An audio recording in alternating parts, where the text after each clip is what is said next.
Hello and welcome to the Flix Forum podcast, where each episode we go back and we look at a Netflix original film in the order of release.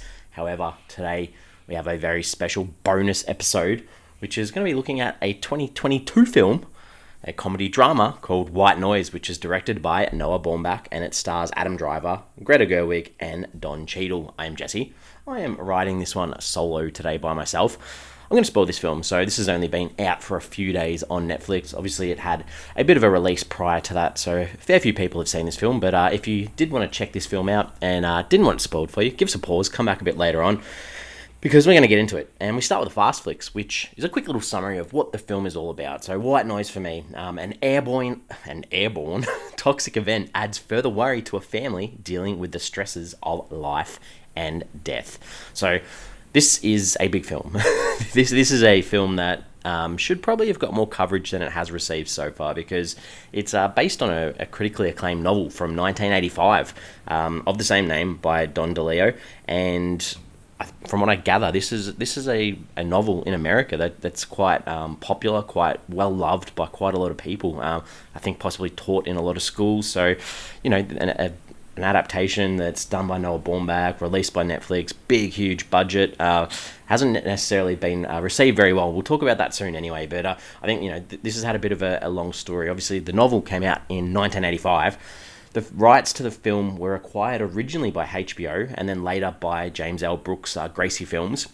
And then again in 1999 by Sonnenfeld Josephson, with Sonnenfeld set to direct, but the option lapsed. So in 2016, Uri Singer acquired the rights and pushed the project into development, with Noah Baumbach being announced in 2021 that he would write and direct the adaptation for Netflix, starring Adam Driver and Greta Gerwig. So I think it had the working title of Wheat Germ as it was being filmed, as well, to sort of keep a bit of secrecy of what was going on in and around Ohio. Most of this film was filmed in America, as well as some shots in California from June 2021 through till January of 2022.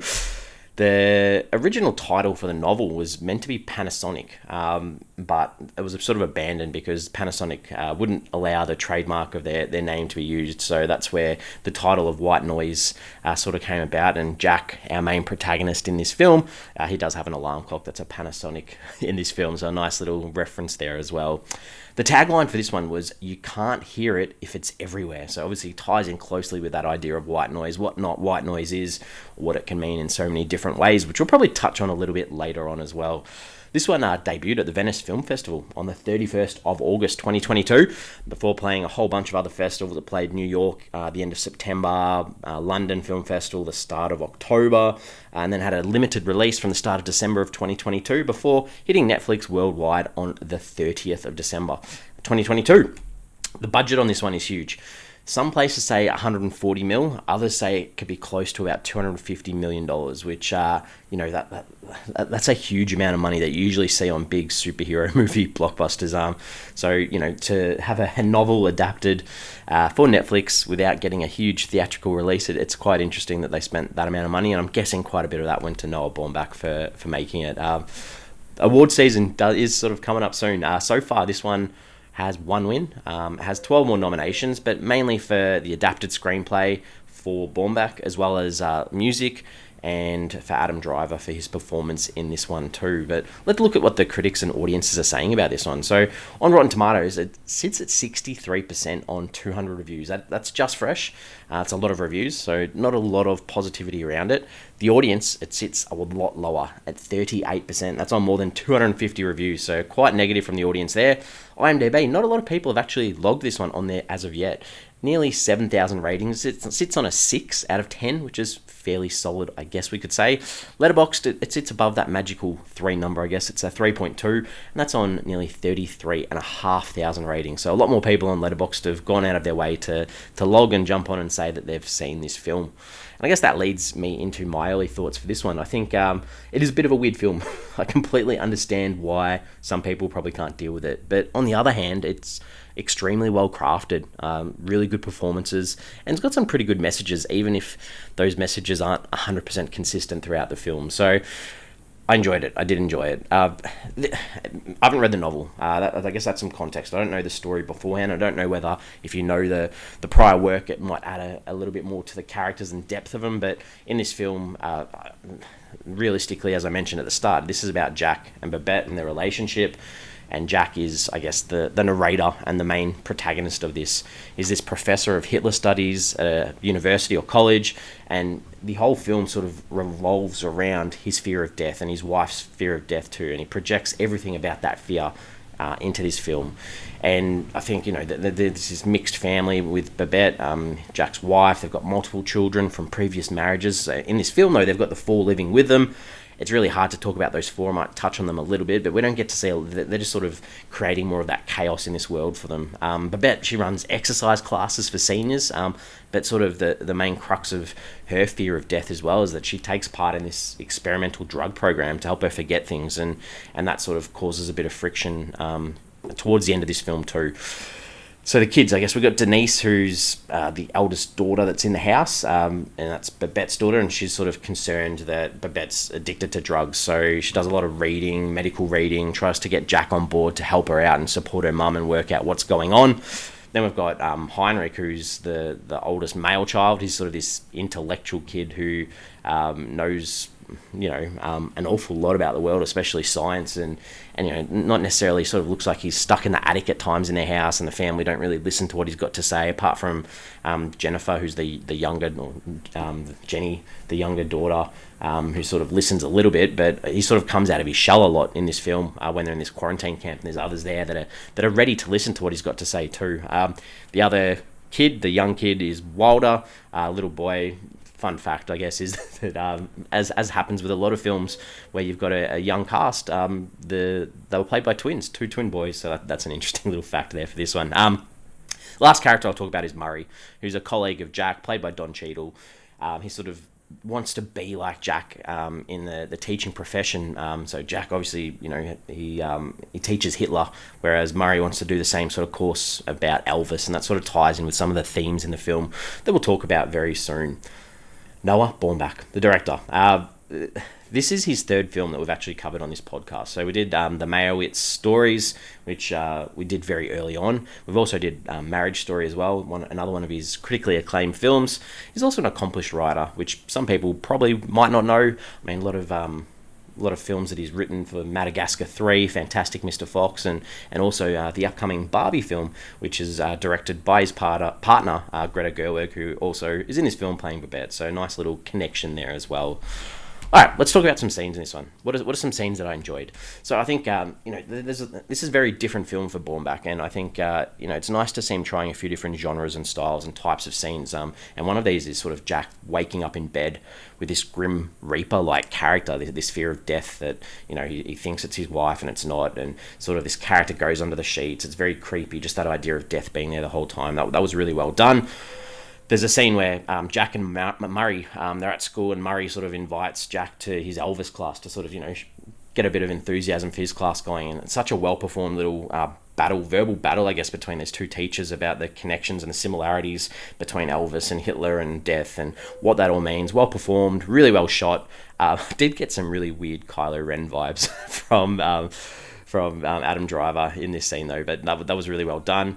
There's also the scene where Jack gets out at the gas station to get gas for the car for the family, and just the ominous, the electrical buzzes, the creepiness, and then obviously the impact that decision of him going out and getting that gas leads to. So that was a really good scene too. Babette and Jack in the bedroom explaining what she's been up to. I mean, this is 100% a Baumbach scene. This is what you see in Marriage Story. Really well done, really well performed, really impactful. Couple more. I think there's a scene where Jack goes through the garbage in the garage to try and find the pills, and the camera goes around in circles. It's frantic, and then there's this zoom out with him surrounded by all these consumer products that are trash, and it was just really well done. And finally, I'm going to put in there the final credit dance sequence and song.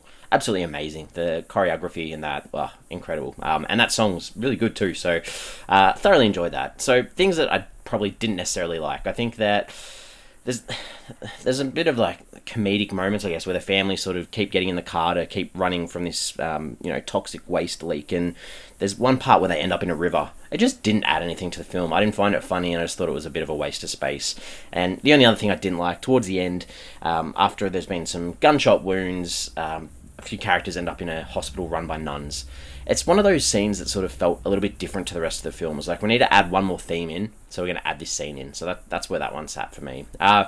Themes, ideas. Let's talk. This has a lot to say, and obviously the main thing in this film is about death, or the fear of death, or forgetting about death, and the constant idea of it being everywhere. We see this through so many things, like through Hitler, through Elvis, through colleagues dying in the surf, through disasters, through medication to forget, just this idea of death lingering, and the Grim Reaper too. A little bit about humans too. I mean, fear and what people do when they're scared, whether it's through Jack's Hitler teachings, or when the toxic cloud takes over. What do humans do in these situations when they're confronted by something that they don't know what to do?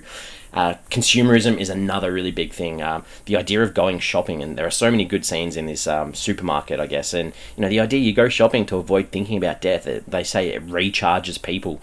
And I mentioned this scene that I like Jack going through the rubbish surrounded by it, sort of showing how it gets in the way of what we really want to do, and medications and addictions, and eating it like candy, and that idea of being able to name these brands and seeing all these brands in this supermarket all the time, ever constant in our world. And that leads into the idea too of the media. That's ever constant too, especially in the world of this film.